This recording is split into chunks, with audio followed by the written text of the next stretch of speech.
Debts in the aristocracy are rarely paid in coin.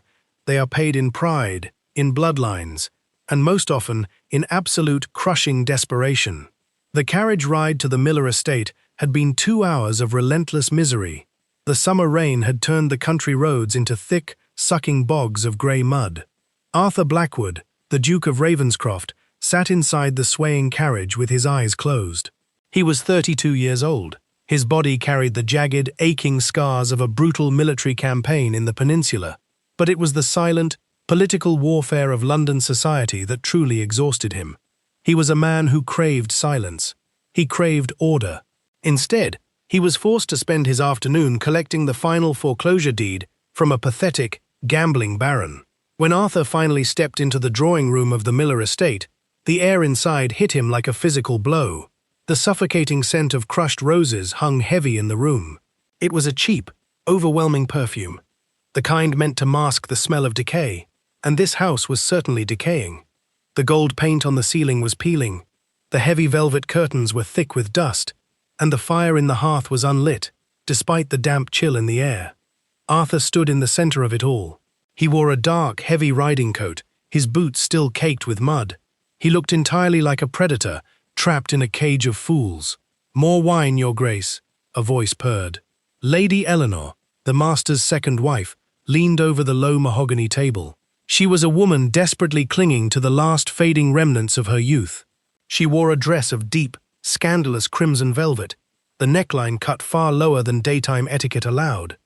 As she poured the dark red wine into a crystal glass, she deliberately let her wrist brush against the rough wool of the Duke's sleeve.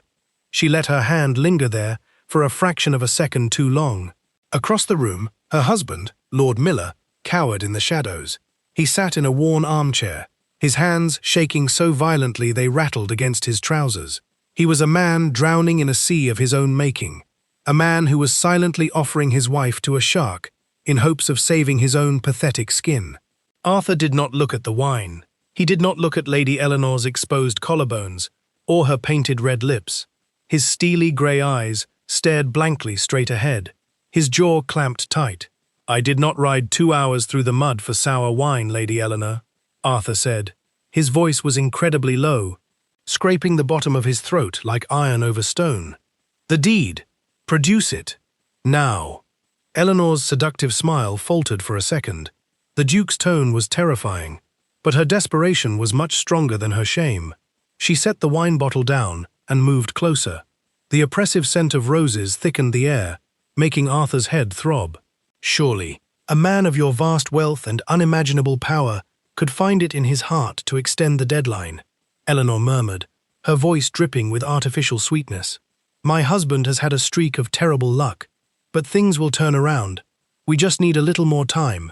"Time," Arthur repeated coldly, "is a luxury afforded to men who pay their interest. Your husband has paid nothing in 3 years. Eleanor took another step forward. She was standing entirely too close now. "I am willing to offer personal assurances, Your Grace. Guarantees that your extraordinary generosity will be well rewarded, very well rewarded." She reached out. She placed a soft, manicured hand directly on his thigh. Arthur felt a physical wave of disgust roll through his stomach. He was a man who had seen the worst of humanity on the battlefield. He had seen men die in the mud. But this cheap, pathetic display of bartering flesh for land in a dusty parlor was deeply sickening. He reached into his heavy coat. He prepared to pull out the foreclosure papers, throw them onto the mahogany table, and order his men to drag this wretched family out of the house by nightfall. But, as he turned his head sharply to the right, attempting to evade the suffocating smell of her perfume, his gaze caught something else. Through the tall, dirty glass of the parlor window, the midday sun was breaking through the grey clouds, and outside, in the harsh, unforgiving light of the courtyard, a girl was working. Arthur's hand froze inside his coat. He stopped breathing for a fraction of a second. The girl in the courtyard was entirely unaware of the storm raging inside the parlor. She wore a dress of coarse, ash-grey wool. The fabric was heavy, meant for winter, making her labor in the humid summer air even more grueling. The hem of her skirt was frayed, heavily stained with mud from the kitchen gardens. A plain canvas apron was tied tightly around her small waist. She was carrying a massive wicker basket filled with chopped firewood. It was a burden far too heavy for her slender frame. Her knuckles were bone-white from the strain of holding it. A sheen of sweat glowed on her pale neck, and a few loose strands of dark hair clung damply to her forehead. She was not conventionally beautiful in the way London society dictated. She had no powder on her face, no silk ribbons in her hair, but there was a striking, undeniable grace in the way she moved, a silent resilience. Arthur watched, mesmerized, as she set the heavy basket down near the kitchen door. She didn't complain to the empty courtyard. She didn't look around, hoping someone would witness her suffering and offer pity. Instead, she wiped her forehead with the back of her bruised hand. She reached deep into the pocket of her canvas apron and pulled out a small piece of stale, black bread. It was barely a crust, likely her only meal for the entire afternoon. From the dark shadow of the stables, a scrawny, stray dog limped toward her. Its ribs were showing, and it dragged one of its hind legs. Most people would have kicked the beast away. The girl did not. She knelt in the dirt, completely heedless of her dress. She broke her meager crust of bread in half. She held it out on her calloused palm, waiting patiently for the frightened animal to approach. As the dog finally took the bread from her hand, a smile broke across her face. It was a quiet, brilliant thing. It transformed her entire face, lighting up her pale hazel eyes. A smile devoid of calculation, devoid of manipulation. It was given to a starving animal that could offer her absolutely nothing in return. It was the first pure, honest thing Arthur had seen in a year. "Who is that?" Arthur asked. His voice was suddenly different. The dangerous, commanding edge was gone. It was replaced by a strange, focused intensity that made the hair on Lord Miller's arms stand up. Lady Eleanor pulled her hand back from Arthur's leg, sensing the immediate shift in the room. She followed his gaze out the dusty window, her face twisted into a mask of bitter, ugly disdain. "Oh, her," Eleanor sneered.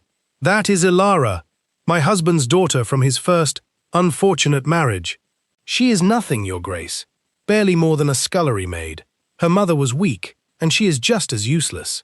Do not let her dirty appearance offend your eyes."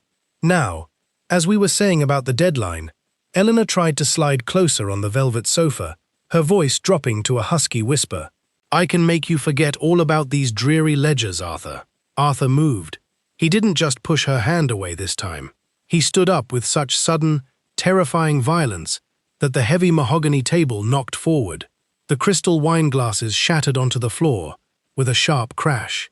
The dark red wine bled into the expensive Persian carpet like a fresh, fatal wound. Eleanor shrieked in terror, scrambling backward and pressing herself into the cushions of the sofa. The father let out a pathetic gasp from the corner, shrinking further into the shadows. Arthur towered over the woman. The disgust in his eyes was absolute. He pulled the thick parchment of the deed from his coat and threw it directly into Eleanor's lap. "I am cancelling your debts," Arthur said. His voice rang through the room with the terrifying finality of a judge passing a death sentence. Eleanor's eyes went wide. She looked down at the parchment, then up at the Duke. A triumphant, greedy smile began to form on her painted lips. She thought she had won. She thought her charm had worked. "Oh, Your Grace," Eleanor breathed heavily. "I knew you were a man of deep passions. I promise you." "Do not interrupt me," Arthur snarled. His voice cut through her delusion like a steel blade. He pointed a leather-gloved finger straight toward the window, straight toward the courtyard, targeting the girl in the ash-grey dress, who was now quietly petting the stray dog. "I am cancelling the debts, but the transaction stands. I will take my payment in kind." Arthur looked down at Eleanor, feeling a dark, immense satisfaction as he watched her triumphant smile begin to freeze, then slowly shatter. "I am looking for a wife to manage my estate," Arthur said coldly, "and I require someone who understands the value of hard work. Someone who understands silence, not a cheap parlor actress who sells herself for a piece of paper. I am taking the maid." "Elara?" the father stammered, finally stepping out of the shadows. He was trembling from head to toe. But Your Grace, she has no dowry. She has no proper manners. She is entirely unsuitable to be a duchess." Arthur calmly buttoned his heavy riding coat. "She is perfect. Arthur replied. She is quiet. She is resilient. And she doesn't smell like a desperate bordello. He shot one last merciless look at Lady Eleanor. Her face had drained of all color. The seductive confidence she had walked in with was gone, replaced by an absolute, crushing humiliation. "Pack what little she owns," Arthur commanded. He turned his back on them, his heavy boots sounding like thunder on the floorboards as he walked toward the heavy oak doors. "I will send a carriage tomorrow at dawn. The wedding will be at noon in the village chapel.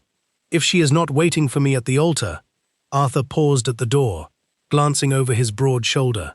"I will return with the magistrates, and you will both hang for fraud." The heavy doors slammed shut behind him. The parlor descended into a deathly, suffocating silence. The only sound in the room was the ticking of the grandfather clock and the slow drip of the shattered wine seeping into the floor. Outside, entirely unaware of the storm that had just altered her existence forever, Elara stood up. She picked up her broom, patted the dog's head one last time, and quietly went back to sweeping the dust. The village chapel was entirely empty, save for the trembling priest and the heavy, suffocating scent of damp stone. There were no flowers, there was no music, and there was certainly no joy. The priest, a small man who smelled faintly of stale ale and absolute terror, rushed through the sacred liturgy as if he feared the towering duke might change his mind and burn the chapel to the ground. Elara stood before the altar in the same ash-grey dress she had worn yesterday. She had washed it and tried her best to scrub the mud from the hem, but it was still the dress of a scullery maid. She did not tremble. She did not weep. She stared straight ahead at the flickering candle on the altar. Arthur stood beside her. He was a massive, imposing shadow in his black coat. He did not look at her during the vows. When the time came, he reached out and took her left hand. His touch was brief, clinical. His fingers were warm, heavily lined with thick calluses from years of gripping a sword hilt. Hers were small, but equally rough, scarred from years of scrubbing stone floors with lye soap. Arthur slid a heavy, unadorned band of solid gold onto her finger. It felt like a shackle. It was a transaction, sealed in cold metal. By 1 o'clock in the afternoon, they were in the carriage. The heavy, imposing vehicle lurched forward with a violent jolt, leaving the crumbling gates of the Miller estate behind forever. The rain had started again, beating a relentless, drumming rhythm against the wooden roof. Inside the carriage, the air was thick with the smell of damp wool, beeswax and expensive leather. Elara sat on the forward-facing velvet bench. She did not lean back into the plush cushions. She sat perfectly straight, her spine rigid, her hands folded neatly in her lap. The roads leading north were treacherous, deeply rutted from the storms. The carriage swayed violently, throwing her slightly from side to side, but Elara did not brace herself. She did not reach out to grip the handstraps. She simply absorbed the brutal shocks of the road in absolute silence. Arthur sat on the opposite bench. He kept his arms crossed tightly over his broad chest. His long legs stretched out, taking up most of the floor space in the cramped cabin. He watched her from the shadows of his seat. He observed his new wife with the same detached, calculating scrutiny he would use to inspect a new line of infantrymen. He expected the tears to start. Women in her position always cried. They wept for their lost freedom. They wept for the fear of the unknown. Or they filled the silence with nervous, endless chatter. They would complain about the jolting carriage. They would demand to know when they were stopping for tea. Elara did none of these things. She stared out the window at the passing grey landscape, her face completely unreadable. She was incredibly, unnervingly still. "Let us be entirely clear about what just happened at that altar, Elara," Arthur said. His deep, gravelly voice suddenly cut through the rattling of the carriage wheels. Elara slowly turned her head. She brought her focus from the rain-streaked glass to the scarred, fearsome face of her new husband. "I am listening, Your Grace," she said softly. "I did not buy a wife for my bed," Arthur stated bluntly. He watched her pale eyes, waiting for a flinch, a blush of shame, any sign of shock. "I bought a shield, and I bought a caretaker." He leaned forward slightly. The movement made the leather of his seat creak. "I am the Duke of Ravenscroft. The society mothers of London are relentless. They are vultures disguised in silk, and I am entirely out of patience for their games. You will be my duchess in name. You will wear the title, you will manage the household, and you will balance the ledgers." Arthur paused, letting the weight of his words settle in the small space between them. "But my private life remains my own. Do you understand?" Elara did not look away. She simply nodded. "I understand." "And the second condition," Arthur continued, his voice lowered, the harshness fading into something slightly more guarded. "My elder brother died last year. He left behind a son, Leo. He is 4 years old, and he has not spoken a single word since the carriage accident that killed his parents." Arthur looked down at his gloved hands for a fraction of a second. "The nannies I hire are useless. They either pity him or they fear him. He is a broken child. I require someone to keep him safe, to feed him, and to keep him out of my way." Arthur sat back, crossing his arms again. He waited for her to protest. He waited for her to realize she had just been traded from being a slave in one house to a glorified unpaid nanny in another. "Your rooms will be in the east wing," Arthur finished, his tone turning to ice. "Mine are in the west. My door is locked. Do not expect romance, madam. Do not expect affection. You will be comfortable. You will never starve. But you will be alone." The carriage plunged into a dark, dense stretch of the northern forest. The silence stretched between them, heavy, cold, and suffocating. Elara looked down at her hands. She stared at the heavy gold ring shining on her bruised finger. Then, she slowly raised her chin and looked directly into the eyes of the man sitting across from her. "You cleared a debt that would have seen my family ruined," Elara said quietly. Her voice was steady, lacking even a single trace of self-pity or resentment. "You saved my life, Your Grace. You have given me a roof, and you have given me a purpose." Arthur's jaw tightened. "I will care for your nephew, as if he were my own blood," Elara promised, her pale eyes blazing with a quiet, undeniable fierce light. "And I will manage your house, so you never have to think of it. As for your privacy," she offered a very small, sad smile, "I am used to being a ghost, Your Grace. I will not knock on a locked door. You have my word." Arthur stared at her. The blunt, unapologetic honesty of her statement caught him completely off guard. A cheap investment. A perfect, bloodless transaction. That was what he had wanted. Yet, hearing her accept her isolated fate with such fierce, quiet dignity made a strange, uncomfortable knot tighten painfully in his chest. He did not reply. He simply looked out the window. They did not speak for the rest of the grueling journey. But the silence in the carriage had shifted. It was no longer the silence of two strangers. It was the silence of two lonely soldiers, slowly recognizing each other in the dark. By nightfall, the creeping fog of the northern moors swallowed the carriage entirely. When the heavy vehicle finally lurched to a halt, Elara looked out the window. Through the gloom, the massive iron gates of Blackwood Manor loomed like the jaws of a beast. This was not a welcoming country estate. It was a sprawling, brutalist masterpiece of grey stone, built high on a cliff, like a defensive fortress. The tall, narrow windows reflected the moonlight like blind, empty eyes. There were no manicured lawns here. The wild, untamed heather crept right up to the gravel drive. Arthur stepped out of the carriage first. He did not offer his hand to help her down. He offered his entire forearm, holding it rigid as a bar of iron. Elara rested her small hand against his sleeve, stepping down into the freezing wind. The massive oak front doors groaned open from the inside. Waiting in the cavernous entry hall was Mrs. Vance, the head housekeeper. She was a tall, gaunt woman, wrapped in severe black silk, holding a heavy ring of iron keys at her waist. The hall was freezing. The floor was made of black and white checkered marble, dull from years of neglect. Mrs. Vance's sharp, hawk-like eyes immediately darted over Elara's plain, travel-stained grey dress. The housekeeper offered a stiff, precise curtsy, but her face radiated sheer, barely concealed judgment. "Your Grace," Mrs. Vance said. Her voice echoed sharply off the bare stone walls. "We were not expecting you to return with a bride. The master suite is entirely unprepared." But "She will not be using the master suite," Arthur ordered. He pulled off his leather riding gloves, throwing them carelessly onto a silver tray. "Prepare the east wing for her grace." Elara felt a tiny, sharp prick in her chest. Not sorrow, just the final, undeniable confirmation of her reality. "As you wish," Mrs. Vance said smoothly. Her tone suggested she thought Elara was a tragic, pathetic joke. "Shall I have the maids unpack Her Grace's belongings?" "I have very little to unpack," Elara interjected. Her voice was soft, but it carried clearly through the vast hall. "I will manage it myself.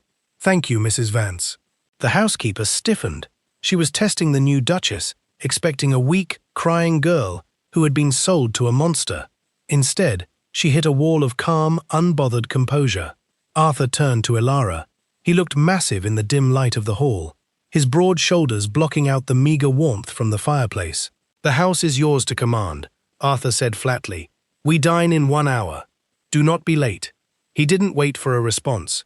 He turned and walked away, his heavy boots echoing sharply on the marble floor as he disappeared down the dark, arched corridor of the West Wing.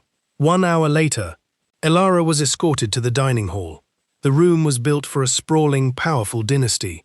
It was a cavernous space, dominated by a 30-foot mahogany table. The only light came from a massive iron chandelier overhead, and a roaring fire that barely touched the cold dampness of the stone walls. Arthur sat at the head of the table. Elara was seated at the extreme opposite end. Between them stretched a vast, polished desert of dark wood. It was a physical manifestation of the contract they had signed.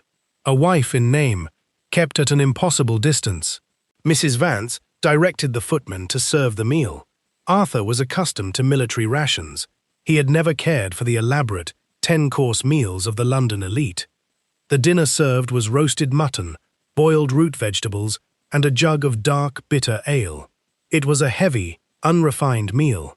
Mrs. Vance poured the ale into Elara's silver goblet with a stiff posture, watching the new Duchess from the corner of her eye. The staff was waiting for the inevitable breakdown. They expected the frail girl in the grey dress to push the plate away in disgust, to demand fine wine, or to weep over the toughness of the meat. Arthur cut a piece of his mutton, chewing it slowly. His grey eyes flicked down the length of the table, observing his new wife through the flickering candlelight. Elara did not weep. She did not hesitate. She picked up her heavy silver knife and fork. She cut a modest portion of the meat, brought it to her mouth, and chewed carefully. She took a sip of the bitter ale, her expression remaining entirely neutral, and then went back to cutting the vegetables. The absolute lack of theatrics made the silence in the room feel heavier. The only sound was the scrape of silver against porcelain. "Is the meal to your liking, madam?" Arthur called out. His deep voice echoed slightly against the high-vaulted ceiling. It was a challenge, wrapped in polite inquiry. Elara paused. She dabbed her mouth with a linen napkin and looked down the impossible length of the table. "It is perfectly adequate, Your Grace," she replied. "It is practically boot leather," Arthur countered, a hint of dark amusement touching his tone. "Most women of your new station would demand the cook be flogged for serving it." "I am not most women of this station," Elara said simply. She set her knife down. "When my father's debts were particularly high last winter, the butcher stopped delivering to our estate. We ate thin potato soup for 20 days straight. This mutton is a feast. I require very little." The words hung in the air, blunt, unadorned. There was no bid for pity in her tone. It was a simple statement of fact, delivered with the quiet dignity of someone who had survived far worse than a tough piece of meat. Arthur lowered his fork. The dark amusement vanished from his face entirely. A cheap investment, a quiet ghost. He had told himself he was buying a shield, but looking at her now, sitting straight-backed in the shadows, eating a soldier's meal without a single complaint, he realized he had severely miscalculated. He had not brought a ghost into his home. He had brought in a survivor. "See that Her Grace's goblet is kept full, Mrs. Vance," Arthur ordered. His voice suddenly sharp. They finished the rest of the meal in absolute silence. After dinner, Mrs. Vance escorted Elara up 3 flights of stairs to the East Wing suite. The housekeeper unlocked a heavy door, pushed it open, and left Elara alone. The room was massive, lined with dark oak paneling. A large 4-poster bed stood in the center, hung with fading crimson velvet curtains. It was freezing. The fireplace was completely empty. Dust motes danced in the pale moonlight filtering through the glass. Elara stood in the middle of the massive, cold room. She listened to the sound of the wind outside. Suddenly, a tiny noise broke the silence. A soft, shuffling sound, coming from the deep shadows near the wardrobe. Elara froze. Peeking out from behind the heavy velvet curtains was a small boy. He was incredibly thin, wearing an oversized white nightshirt. His dark hair was a mess of curls, and his large grey eyes, so remarkably like Arthur's, were wide with absolute, paralyzing terror. It was Leo. He didn't speak, he just stared at her, trembling like a trapped rabbit, expecting to be shouted at, expecting to be chased away into the cold corridor. Elara didn't step forward. She didn't crowd him. She slowly sank to her knees on the dusty floorboards, bringing herself down to his eye level. She offered a small, quiet smile. "Hello," she whispered into the dark. The boy didn't move, but he didn't run away either. In this massive, freezing fortress, surrounded by locked doors and cold contracts, two lonely ghosts had just found each other. The first fortnight at Blackwood Manor established a rhythm built entirely on a vast, suffocating absence. Arthur Blackwood left the house long before the pale northern sun broke over the jagged horizon of the moors. He rode out into the freezing morning mist on his massive black stallion, pushing himself to the absolute limit. He rode the borders of his sprawling, neglected estate, burying himself in endless ledgers, bitter tenant disputes, and the unending, grueling repairs of collapsing stone walls. He drove his body relentlessly. He worked until the phantom pains from his old war wounds screamed in his thigh, forcing him to finally dismount and rest. He did everything in his immense power to avoid the silent stone fortress he called home. He saw his new wife exactly once a day. It was always a brief, silent nod in the dimly lit hallway before dinner. Nothing more. Arthur fully expected her to break. He expected her to demand a dressmaker from London to replace her simple clothes. He expected her to complain about the drafty, freezing rooms, the terrible food, or the lack of society callers. He waited for the tears. He waited for the demands. Instead, Elara vanished into the very fabric of the house. She did not play the Grand Duchess. She did not wander the halls looking for servants to order around. Early every morning, she stripped off her heavy wool outer skirts, tied a rough, unbleached canvas apron tightly around her small waist, and went to work. The manor was a sleeping, decaying giant, and Elara did not wake it with shouts. She healed it with silence. She scrubbed the thick, greasy soot from the neglected hearths until her knuckles bled. She inventoried the rotting pantries, throwing out spoiled grain with a ruthless, calculated efficiency that left the kitchen staff speechless. She polished the dull wood of the grand staircase, her hands smelling constantly of lemon oil and lye soap. Slowly, the lower servants, who had initially viewed her with deep suspicion, began to watch her with a quiet, fierce reverence. And most importantly, Elara watched Leo. On the afternoon of the 14th day, the fragile, heavy silence of the manor was violently broken. The weather outside was bleak, a relentless downpour of grey rain lashing against the tall windows. The corridors were dark and filled with creeping shadows. It wasn't a shout that broke the quiet. It was a harsh, venomous whisper, echoing from the nursery on the second floor.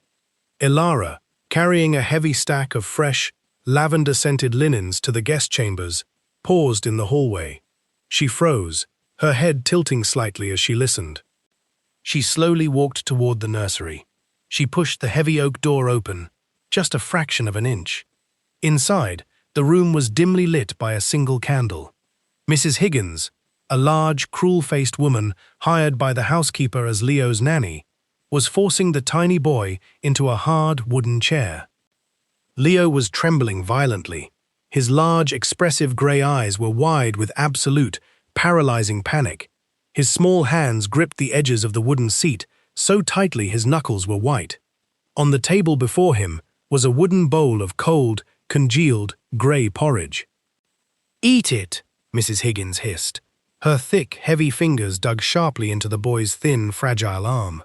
"Eat it, you little freak, or I'll lock you in the root cellar with the rats again." Leo let out a tiny, stifled whimper, squeezing his eyes shut. "The Duke doesn't care about you," Mrs. Higgins continued, her voice dripping with cruel satisfaction.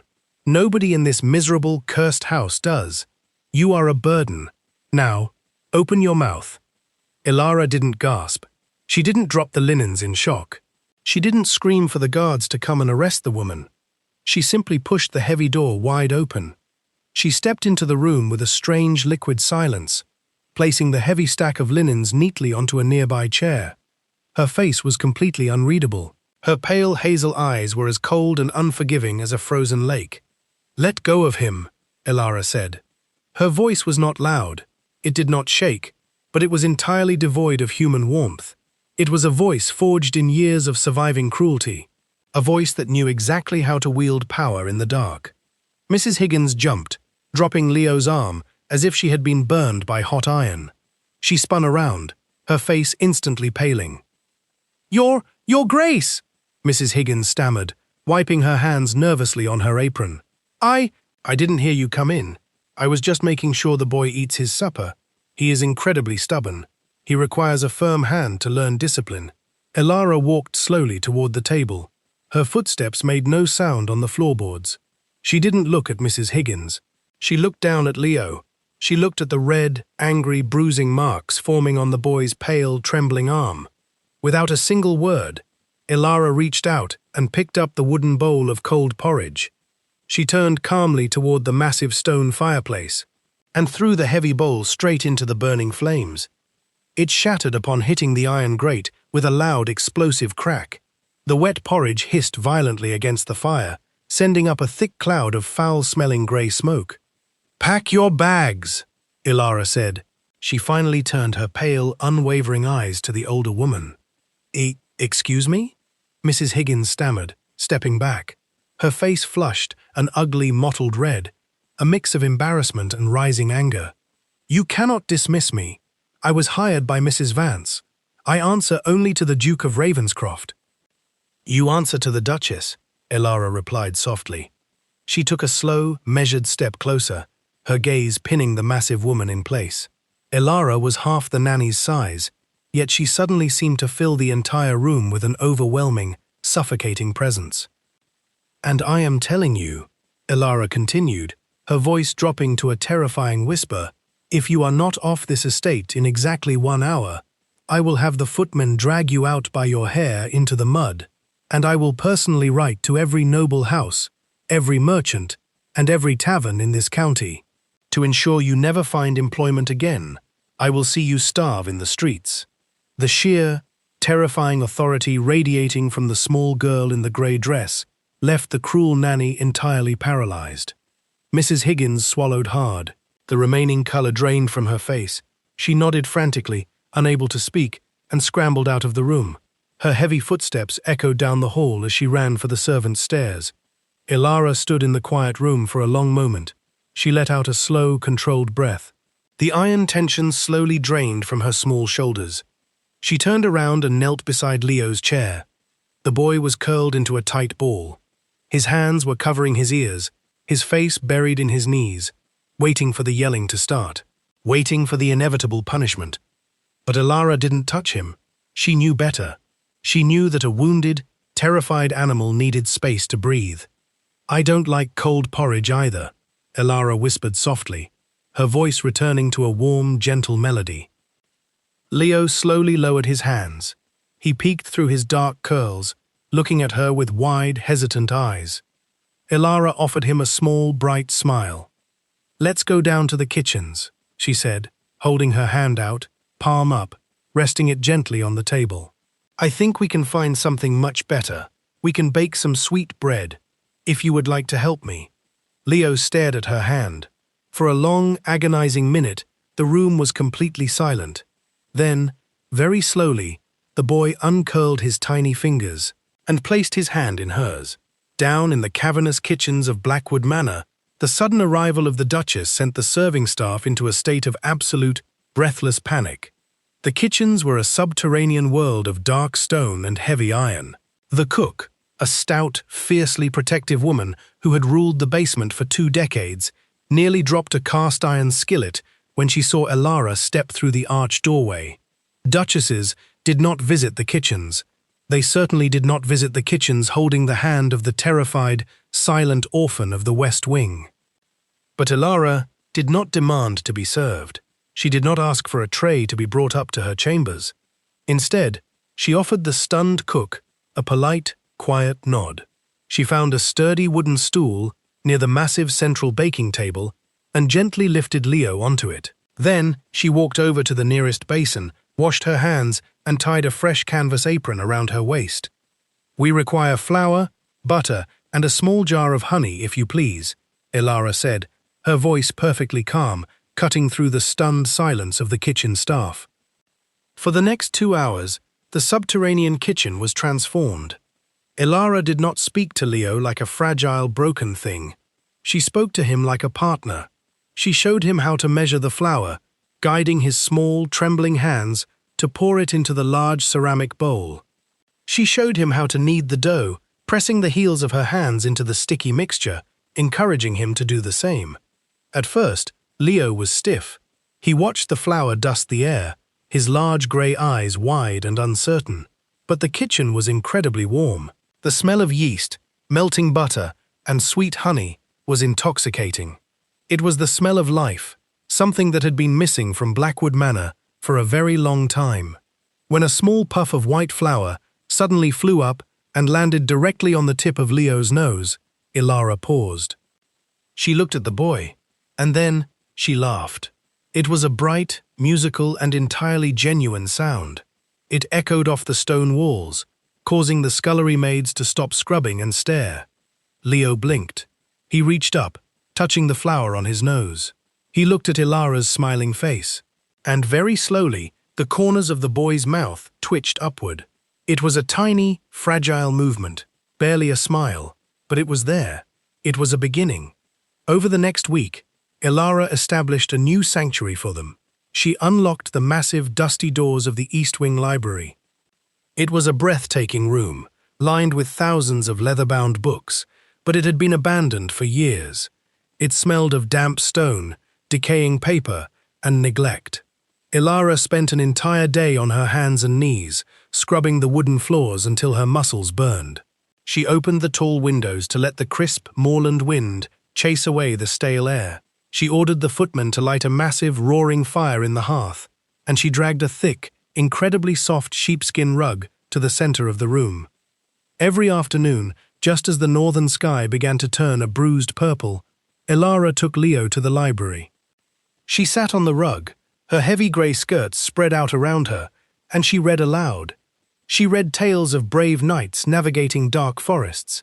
She read of ancient kings and mythical beasts. She kept her voice low, steady, and entirely mesmerizing. She never forced Leo to sit beside her, but every day, the boy crept closer. By the end of the week, Leo was no longer hiding behind the heavy armchairs. He was sitting on the sheepskin rug, his head resting peacefully against Elara's lap, listening to the steady, comforting rhythm of her heart and her voice. It was on one of these late afternoons that Arthur Blackwood returned early from the moors. A brutal, freezing rainstorm had forced him to abandon his inspection of the northern boundaries. He rode his stallion hard, expecting to return to the cold, oppressive tomb he called a home.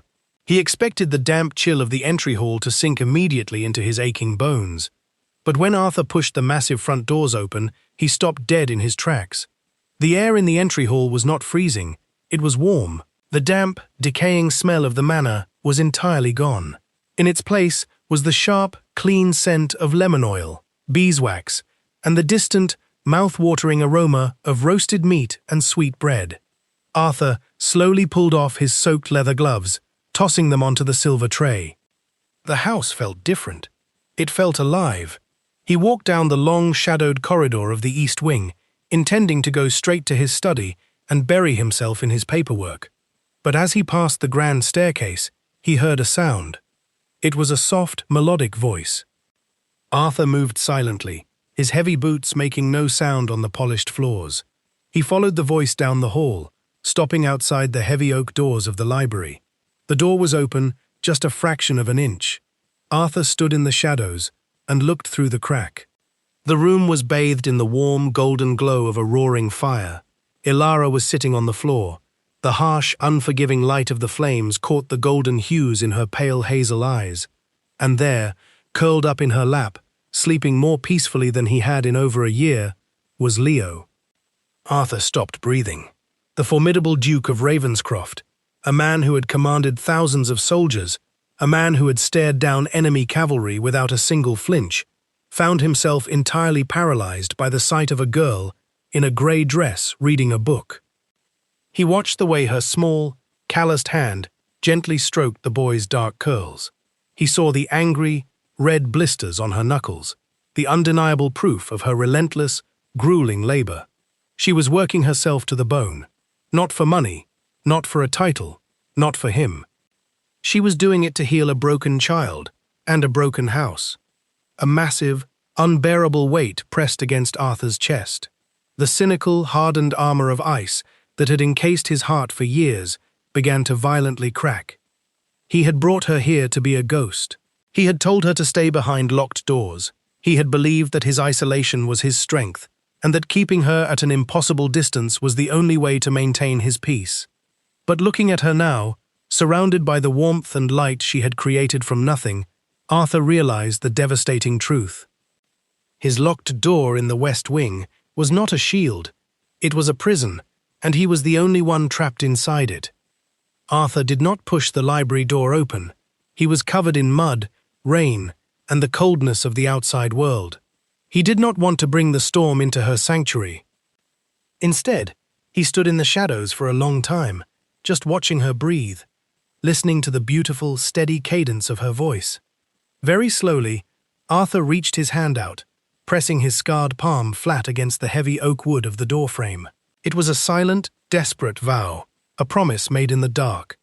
He stepped back, turning away from the light, and walked quietly back down the corridor. But as he headed toward the West Wing, for the first time in his life, the Duke of Ravenscroft did not want to lock his door. Autumn in the northern moors did not fade away with the gentle, golden melancholy of the south. It died violently. In late October, a massive, unseasonal thunderstorm swallowed Blackwood Manor whole, wrapping the towering stone fortress in a suffocating embrace of wind and freezing water. The storm broke just after midnight. The wind howled against the thick, defensive walls, like a wounded, starving beast trying to claw its way inside. Rain lashed frantically against the tall glass windows. The heavy drops sounded like handfuls of gravel being thrown against the panes, threatening to shatter them entirely into the dark rooms. In the isolated depths of the West Wing, Arthur Blackwood jolted awake. A blinding, jagged crack of lightning illuminated his pitch-black room for a fraction of a second, casting terrifying, elongated shadows across the cold stone floor. It was followed instantly by a deafening blast of thunder that shook the very foundations of the ancient house. It sounded like a heavy cannon firing at point-blank range. Arthur sat up abruptly, his heart hammering violently against his ribs, his breath coming in shallow, ragged gasps. For a terrifying, disorienting moment, he was not in his bed. He was back on the muddy, blood-soaked battlefields of the peninsula. He could smell the burning sulfur and the rain. He gripped the edge of his mattress, his knuckles turning bone-white, forcing his mind back to the present. He was home. He was the Duke of Ravenscroft. The war was over. But then, he heard it. It was a sound that cut sharply through the roaring wind and the torrential rain. A scream. It was high, piercing, and filled with a level of absolute, paralyzing terror that Arthur had only ever heard from men who knew they were about to die. It was Leo.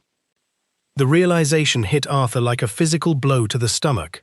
The thunder, the explosive cracking sound of the thunder, would sound exactly like the splintering of heavy wood. It would sound exactly like the horrific carriage accident that had crushed the boy's parents a year ago.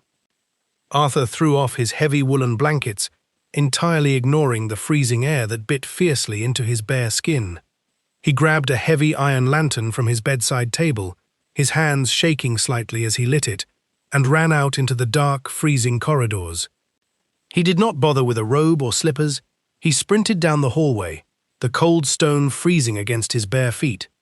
His bad leg, the thigh that had been torn apart by shrapnel, screamed in violent protest with every frantic, uneven step. But he ignored the blinding pain. The adrenaline surging through his veins drowned it out completely. He felt a sickening, rising wave of absolute helplessness. He was a general. He was a commander of thousands of men. He knew how to break an enemy line, how to hold a perimeter, and how to kill. But he did not know how to fix a broken, terrified child. He reached the grand staircase, taking the steps 2 at a time, his lantern casting wild, swinging arcs of yellow light against the damp walls. As he sprinted toward the east wing, his mind raced with chaotic, terrifying images. He expected to find Elara frantic, pacing the floors in a panic, desperately ringing the bell pulls for the servants, and demanding help from the guards. He expected absolute chaos. He expected the child to be hyperventilating, completely beyond reach. Instead, as he rounded the corner into the east wing corridor, he saw a faint, flickering golden light. It was spilling gently out from the heavy oak doors of the library, which had been left completely open to the dark hallway. Arthur slowed his frantic pace. His chest was heaving, his breath coming in sharp, white clouds in the freezing air of the corridor. He approached the open doorway with the silent, cautious steps of a soldier entering unknown territory. He pushed the heavy oak door open, just a few inches further. The vast library was bathed in the dim, warm glow of a dying fire in the massive stone hearth. The storm was still raging violently outside, the wind shrieking against the tall windows, but inside this room, the air felt entirely different. On the floor, positioned right in the center of the thick, incredibly soft sheepskin rug, was Elara. She was wearing a simple, white cotton nightgown, a heavy grey wool blanket wrapped securely around her slender shoulders, and she was holding Leo tightly to her chest. The boy was thrashing wildly, completely trapped in the suffocating grip of his nightmare. He was crying hysterically, his tiny hands curling into tight fists and striking blindly at the air, trying to fight off the ghosts of shattering wood and screaming horses. But Elara did not panic. She did not shout for help, and she did not try to forcefully restrain his flailing limbs. She simply absorbed his panic with an ocean of calm. She wrapped her arms securely around his small, trembling body, pulling him flush against her chest so he could feel the steady, grounding rhythm of her heartbeat. She pressed his head gently to her shoulder, and with her small, calloused hands, she carefully covered his ears, blocking out the terrifying, explosive cracks of the thunder outside. She rested her chin gently on the top of his dark, unruly curls, and then she began to sing. It was an old, simple lullaby, a melody from the countryside, passed down through generations of weary mothers and frightened children. It was slow, steady, and incredibly, beautifully sorrowful. Her voice was not loud, but it possessed a quiet, piercing clarity that rose above the deafening roar of the storm outside. It was a voice that did not demand obedience, but offered an absolute, unbreakable sanctuary. "Hush now, little bird," she sang softly, her breath warm against his hair. "The storm is only wind and water. The shadows cannot reach you here. You are safe. You are held. You are tethered to the earth." Arthur froze entirely in the doorway. He stood in the freezing shadows, the heavy iron lantern trembling slightly in his massive grip. He watched, utterly mesmerized, unable to move or speak, as the chaotic, frantic panic slowly began to drain from his nephew's tiny, rigid body. Leo stopped thrashing. His erratic, gasping breaths began to slow, matching the rhythmic rise and fall of Elara's chest. His small, tight fists finally uncurled, his fingers reaching out to grab desperately onto the soft white cotton of Elara's nightgown. He buried his wet, tear-stained face deep into the crook of her neck, clinging to her as if she were the only solid, real thing left in a collapsing, terrifying universe.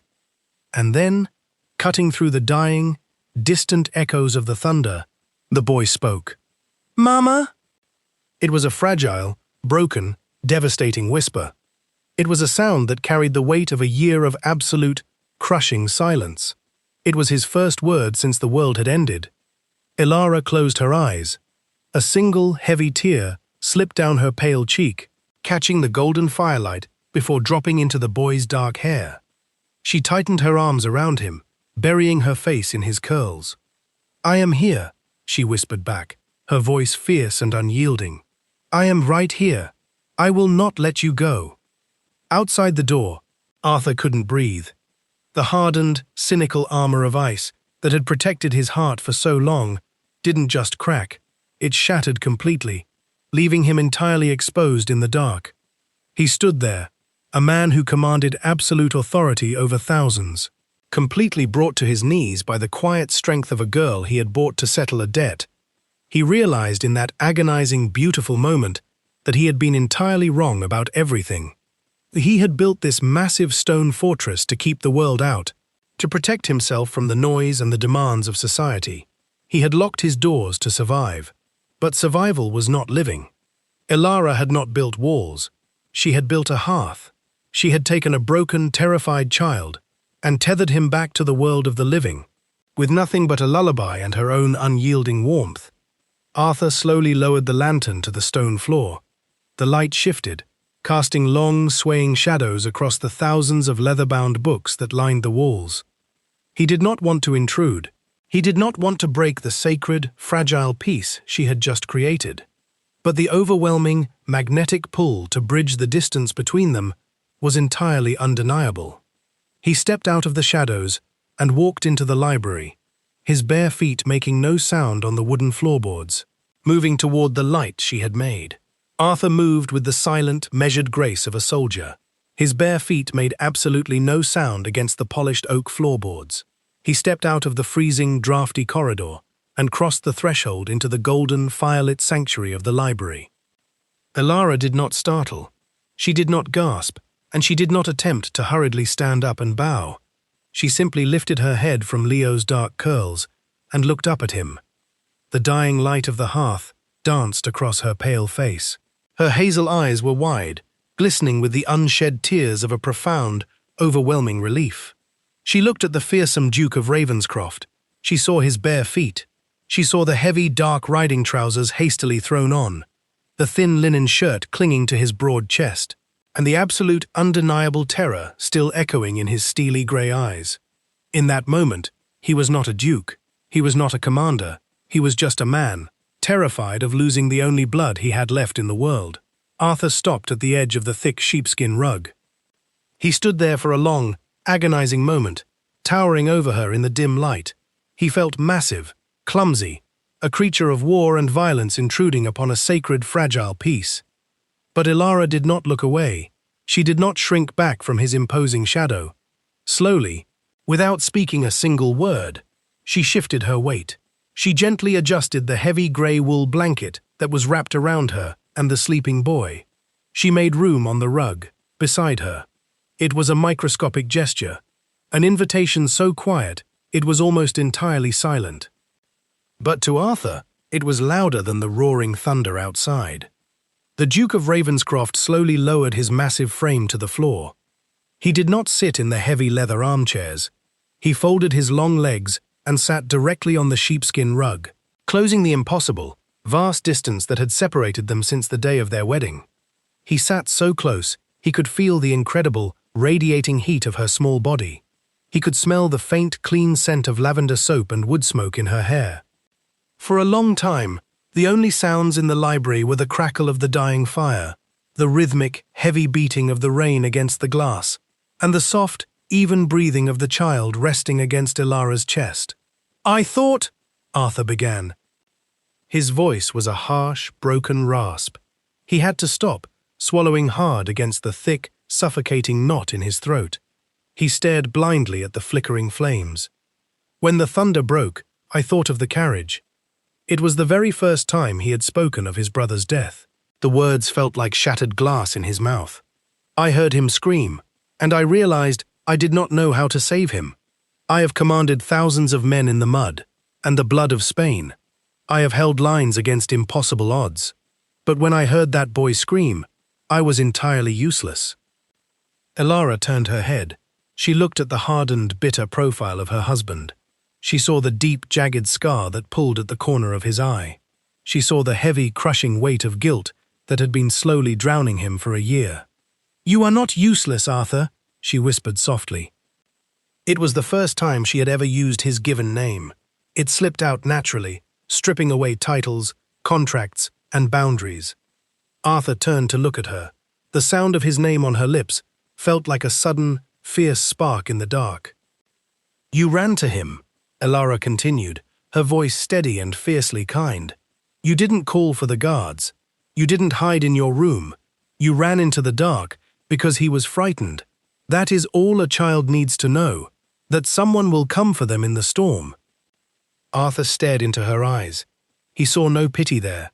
He saw only a deep, profound understanding.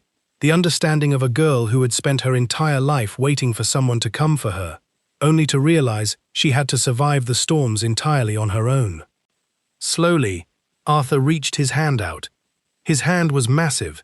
The skin was tanned, weather-beaten, and lined with thick white scars from a lifetime of violence. It trembled slightly as it hovered over the space between them. He didn't reach for her face. He didn't reach for her shoulder.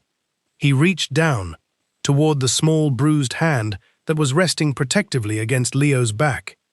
Elara watched his hand approach. She did not pull away.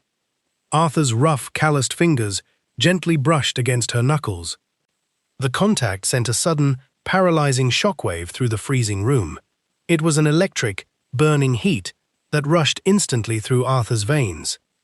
He stopped, giving her a chance to retreat, giving her a chance to remember the cold, cruel contract they had signed. But Elara didn't retreat. Very slowly, she turned her hand over, palm up. Arthur let out a shaky, uneven breath. He lowered his palm against hers, and slowly, deliberately, laced his long fingers through hers. He closed his grip. Her skin was cold from the drafty house. His hand was burning with a desperate, unspoken need. It was the most profound, intimate touch he had ever experienced. It was not a transaction. It was not a demand. It was a complete, absolute surrender. Arthur looked down at their joined hands, the scarred hand of a brutal soldier, holding tightly to the bruised hand of a resilient survivor. "You saved him," Arthur whispered into the quiet shadows. His thumb began to slowly, rhythmically stroke the back of her hand. "You saved him tonight, Elara." Elara felt a sudden, heavy warmth bloom in the center of her chest. She tightened her grip on his fingers, anchoring him. "He just needed to know he wasn't alone in the dark," she answered softly. Arthur looked up. He looked at her simple white cotton nightgown. He looked at the dark smudges of exhaustion under her beautiful eyes. He looked at the absolute, unyielding devotion she had poured into this broken house. "Neither are you," Arthur said. His voice was a vow, a fierce, unbreakable promise forged in the dying light of the fire. "I told you once that I wanted a ghost. I told you to expect nothing but a locked door." Arthur leaned in slightly, his grey eyes burning into hers. "I was a fool, a blind, arrogant fool. I do not want a ghost, Elara, and I do not want any more locked doors between us." Another clap of thunder rolled across the moors, rattling the tall glass windows. But this time, it sounded distant, weak. The worst of the storm had finally passed. Leo whimpered softly in his sleep, shifting his weight. He unconsciously pressed himself closer to Elara, and his small foot kicked out, resting gently against Arthur's knee. Arthur didn't flinch. He didn't pull away from the contact. He didn't stand up and walk back to the isolated, freezing tomb of his West Wing suite. Instead, the fearsome Duke of Ravenscroft shifted his weight on the rug. He moved closer. He reached over with his free arm, pulling the heavy wool blanket securely around Elara's shivering shoulders. And then he rested his broad back against the heavy wooden bookshelf, keeping her hand held tightly in his. For the rest of the night, as the rain slowly faded into a gentle drizzle, they sat together on the floor of the library. 3 broken pieces of a family, finally fitting perfectly together in the quiet, healing dark. The morning after the storm, the air in Blackwood Manor felt entirely different. The relentless, punishing rain had finally stopped. The oppressive, suffocating silence of the massive stone house had been washed away completely. When the pale, golden light of the dawn finally broke through the tall library windows, it illuminated a scene that the ancient manor had not witnessed in a century. On the thick sheepskin rug, before the glowing, dying embers of the hearth, the Duke of Ravenscroft was fast asleep. He was leaning heavily against the wooden bookshelf, his arms wrapped securely around his wife, and the small boy tucked safely between them. Elara was the first to wake. She opened her eyes slowly, blinking against the soft morning light. She felt a heavy, comforting weight draped across her shoulders. It was Arthur's riding coat. She looked up. Arthur's head was resting back against the wood, his eyes closed. In sleep, the harsh, bitter lines of his face were completely smoothed away. He didn't look like a fearsome commander. He looked peaceful. He looked like a man who had finally stopped running.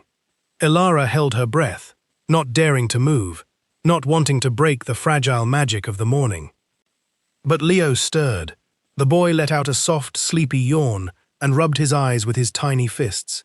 He sat up, looking around the library in momentary confusion, before his grey eyes landed on Elara and then on Arthur.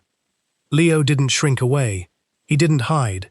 Instead, he reached out his small hand and gently patted Arthur's knee. Arthur's grey eyes fluttered open instantly, the instincts of a soldier waking him at the slightest touch. But there was no panic. He looked at the boy. He looked at Elara, and slowly, a deep, genuine warmth flooded his scarred face. He didn't say a word. He simply reached down, effortlessly scooping Leo up into his massive arms, and stood up. He offered his free hand to Elara, pulling her up from the rug. They walked out of the library together in the quiet morning light. For the first time since she had arrived, Arthur did not turn toward the west wing. He walked with them to the nursery, tucking Leo safely into his bed, before giving Elara a long, unreadable look and retiring to his own chambers to dress. 3 hours later, the true shift in the manor's foundation occurred. Elara was in her East Wing suite, wearing her usual, simple ash-grey dress. She was brushing her dark hair, preparing to go down to the kitchens to check the pantry stores. There was a sharp, respectful knock at her door. It was Mrs. Vance. The haughty housekeeper did not look at Elara with disdain this time. She kept her eyes respectfully lowered, her hands folded neatly in front of her. "Your Grace," Mrs. Vance said, her tone completely devoid of its usual coldness. "The Duke requests your presence." Immediately, Elara paused. "In the dining hall?" "No, Your Grace," Mrs. Vance replied softly.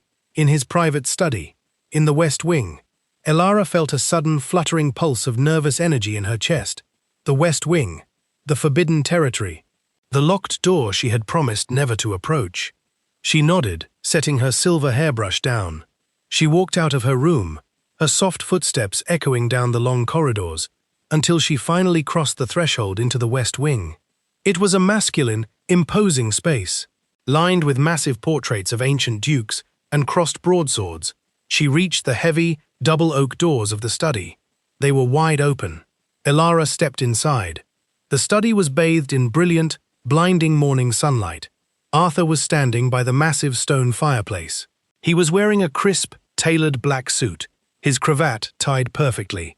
He looked every inch the ruthless, powerful duke he was born to be. But his grey eyes, as they locked onto her, were entirely unprotected. In his scarred, calloused hands, he held a thick piece of folded parchment. It was sealed with a heavy stamp of red wax. Elara recognized it instantly. It was their marriage contract, the brutal, loveless document that stated she was a wife in name only, a shield, a caretaker, a ghost. "Your Grace," Elara said softly, stopping a few feet away. "You asked for me. Is it time to review the household ledgers?" Arthur didn't answer her question. He looked down at the heavy parchment in his hands. "I have spent my entire life building defenses, Elara," Arthur began. His voice was low, vibrating with a fierce, quiet intensity that seemed to rattle the glass in the windows. "I built walls of stone around this estate. I built walls of ice around my reputation. And when I brought you here, I built a wall of paper to keep you at an impossible distance." He slowly ran his thumb over the red wax seal. "I thought I was protecting myself. I thought isolation was the only way to survive the madness of the world." Arthur took a slow, deliberate step toward the roaring fire. "But last night, watching you hold that boy in the dark, I realized something terrifying." He turned his head, his piercing grey eyes locking onto hers with a devastating vulnerability. "I realized that I would rather burn this entire fortress to the ground than spend one more day hiding behind a locked door while you are on the other side." Arthur lifted his hand, and without a single second of hesitation, he tossed the thick, heavy marriage contract directly into the center of the flames. Elara gasped softly, her breath catching in her throat. The dry parchment caught fire instantly. The flames licked hungrily at the edges, curling the paper into black, brittle ash. The heavy red wax seal melted rapidly, dripping down into the embers like drops of blood. Within seconds, the contract that had bound them in cold, loveless servitude was completely destroyed.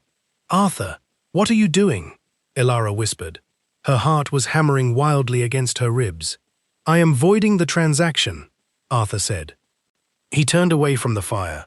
He closed the distance between them in 3 long, purposeful strides. He stopped just inches away from her, so close she could feel the heat radiating from his chest, so close she could smell the intoxicating scent of bergamot, rain, and wood smoke on his skin. "I no longer require a shield, Elara," he murmured. He looked down into her pale, wide, beautiful hazel eyes. "And Leo no longer requires a nanny." Arthur slowly raised his hands. His massive, battle-scarred hands trembled slightly as he gently cupped her face. His thumbs traced the delicate line of her jaw, incredibly soft, incredibly careful, as if she were the most precious, fragile treasure he had ever held. "The door between the east and the west wing will be taken off its hinges today," Arthur swore. It was a fierce, unbreakable vow. Elara looked up at this terrifying, powerful man, the man who had bought her to settle a gambling debt, the man who was now offering her not just a house, but his entire, shattered heart. A slow, brilliant, devastatingly beautiful smile broke across Elara's face. She reached up, placing her small, calloused hands flat against the lapels of his suit jacket. She felt the heavy, frantic, desperate thud of his heart beneath the fine wool. "Then I suppose," Elara whispered softly, her breath ghosting across his lips, "I will no longer need to be a ghost." Arthur let out a ragged, breathless sound. There was no more hesitation, no more contracts, no more distance. He lowered his head and kissed her. It wasn't a polite, tentative kiss. It was deep. It was desperate. It held the crushing, overwhelming weight of a year of silent observation, a year of repressed, agonizing longing. He kissed her like a dying man who had finally found water in the desert. Elara kissed him back with a fierce, answering heat. She looped her arms tightly around his neck, anchoring herself to him. She tasted like tea, and patience, and survival. He tasted like rain, and fire, and absolute safety. All the cold, calculating transactions that had brought them together burned away entirely in the ashes of the hearth, leaving only this stark, undeniable truth. When they finally broke apart, they were both breathing heavily. Arthur rested his forehead against hers, keeping his arms wrapped fiercely around her waist. He closed his eyes, completely at peace for the first time in his adult life. "Move your trunks," Arthur commanded, his voice rough and thick with emotion. Elara blinked, a soft laugh escaping her lips. "Move them where?" Arthur opened his eyes, looking directly into hers with a burning, possessive light. "Into this wing, into my room. I am entirely finished with living in a separate house from my wife." 6 months later, spring did not just arrive in the northern moors. It conquered them. The dark, freezing, jagged landscape exploded into a breathtaking sea of vibrant purple heather and lush green grass. Blackwood Manor was entirely unrecognizable. The towering, brutalist stone fortress had finally woken from its century-long slumber. The heavy velvet curtains had been pulled back in every room. The tall glass windows were thrown wide open, letting the crisp, sweet air of the blooming moors chase away the last remnants of damp decay. And for the first time in generations, the sound of a child's wild, uninhibited laughter echoed freely down the grand marble corridors. But not everyone's winter had ended. On a bright Tuesday afternoon, a rented, battered, and mud-splattered carriage pulled up the gravel drive.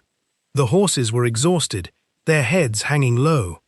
The carriage door opened with a loud, rusty creak. Out stepped Lady Eleanor. The stepmother looked utterly haggard. The Miller estate had finally, inevitably collapsed under the crushing weight of her husband's endless gambling debts. The creditors had taken the house. They had taken the furniture. They had taken everything. Eleanor marched up the grand stone steps of Blackwood Manor. She was wearing a faded gown that was 5 seasons out of fashion. She smelled of cheap, stale rose perfume and absolute, frantic desperation. She reached the heavy oak doors and pounded the iron knocker. She had come with a final, desperate plan. She intended to blackmail the girl she had sold. She was going to demand a generous pension, a house in London, and a steady allowance. If the girl refused, Eleanor would threaten to tell the highest circles of London society that the great, fearsome Duke of Ravenscroft had married a common, filthy scullery maid. She expected to find Elara cowering in the kitchens. She expected to find a terrified girl, desperate to keep her shameful past a secret. The heavy doors groaned open. Standing in the entryway was Mrs. Vance, the head housekeeper, who was now fiercely, terrifyingly loyal to her new duchess, looked down her long nose at the bedraggled woman on the steps. "I demand to see the duchess," Eleanor snapped, trying to summon her old haughty authority. "I am her mother. Take me to her at once." Mrs. Vance did not flinch. She offered a cold, predatory smile and silently swung the doors open, gesturing toward the grand parlor. Eleanor marched inside, her heels clicking sharply on the polished marble. She threw the parlor doors open, ready to scream her demands, ready to tear the weak girl down. But the venomous words died instantly in her throat. Standing by the tall, sunlit window was not a frightened, trembling girl in a frayed ash-gray dress. It was Elara, but she was entirely, breathtakingly transformed. She wore a magnificent gown of rich, emerald-green silk that flowed and shimmered like water with her every movement. Her dark hair was elegantly pinned up, interwoven with delicate silver threads. And resting against her collarbone was a heavy, blindingly brilliant diamond pendant, the legendary heirloom of the Ravenscroft duchesses. She did not look like a maid. She possessed a quiet, absolute, terrifying authority that made Eleanor instinctively take a stumbling step backward. Elara turned from the window. She looked at the ruined woman standing in her parlor. There was no anger in her pale hazel eyes. There was no fear. There was only a deep, profound pity. "Elara," Eleanor stammered. Her face turned a sickly, pale white. She tried to rally her courage. She puffed out her chest. I have come for my rightful support. You owe us. We raised you. If you do not pay us a pension, if you do not give me what I deserve, I will tell everyone in London what you truly are. I will ruin the Duke's reputation." Elara didn't flinch. She didn't raise her voice. She simply picked up a delicate porcelain teacup from the table, taking a slow, calm sip. "And what exactly am I, Eleanor?" Elara asked. Her voice was incredibly calm and chillingly polite. Before the stepmother could form a coherent answer, the heavy parlor doors opened wider. Arthur strode into the room. He wore a crisp, impeccably tailored dark suit. He moved with the lethal, measured grace of a predator. He looked every inch the ruthless, powerful duke he was born to be. He didn't even glance at Eleanor. It was as if the haggard woman was nothing more than a stain on the rug. Arthur walked straight across the room to Elara. He slid his strong arm possessively around her narrow waist, pulling her back flush against his broad chest. He leaned down, pressing a lingering, devoted kiss to the side of her head. Only then did the Duke of Ravenscroft turn his lethal, steely grey eyes onto the trembling stepmother. The temperature in the room seemed to drop 10 degrees. "You will address my wife as your grace," Arthur warned. His voice was not loud. It was a deadly, quiet weapon, drawn and leveled directly at Eleanor's chest. "She holds the power of life and death on this estate. You sold her to me, and I bought her completely. The transaction is over. She owes you absolutely nothing." Eleanor opened her mouth, her lips moving silently like a fish out of water. No sound came out. "If you ever step foot on my lands again," Arthur continued, his tone dangerously soft, "if you ever speak her name or attempt to send a letter to this house, I will ensure you spend the rest of your miserable, pathetic life scrubbing the floors in the darkest of the northern coal mines." Arthur tilted his head slightly, his eyes burning with absolute, unforgiving ice. "Do we have an understanding, Eleanor?" Eleanor broke. She let out a pathetic, strangled sob of pure terror. She turned on her heel and practically ran out of the room. The heavy oak doors slammed shut behind her with a deafening thud, sealing her out in the cold world, forever. Arthur looked down at Elara. The terrifying ice in his eyes melted instantly. A slow, warm, breathtakingly handsome smile spread across his face. "Was I too harsh, my love?" he murmured, his thumb gently stroking her waist. Elara leaned back against his solid chest. She listened to the frantic sound of the carriage wheels speeding away down the gravel drive, fading into nothingness. "No," Elara said softly. She turned her head, looking out the large, sunlit window. "I think it was exactly right." Outside, on the vast, sun-drenched lawn, a beautiful scene was unfolding. Leo was running through the tall green grass. He was laughing wildly, his clear, joyful voice ringing through the spring air as he chased the scrawny stray dog. The dog, now healthy, sleek, and fiercely loyal, barked happily, running in circles around the boy. Arthur tightened his arms around his wife. He rested his chin gently on the top of her head. They stood together in the brilliant sunlight, two quiet people who had survived the absolute worst of the world, looking out over their untamed, beautiful kingdom, entirely healed, entirely content, and completely, fiercely in love with the peace they had built together in the dark. Thank you for listening to this historical romance on Untold Chapters. If you enjoyed Elara's quiet, unbroken strength and the Duke of Ravenscroft's fierce, slow-burn devotion, please give this video a like and share it with fellow fans of character-driven storytelling. Don't forget to subscribe to the channel and ring the notification bell so you never miss an update. We are dedicated to bringing you more historical romances, marriages of convenience, and stories of deep, emotional healing. Leave a comment below on what you thought of Arthur and Elara's journey. Which scene was your favorite? Until next time, stay warm and keep listening.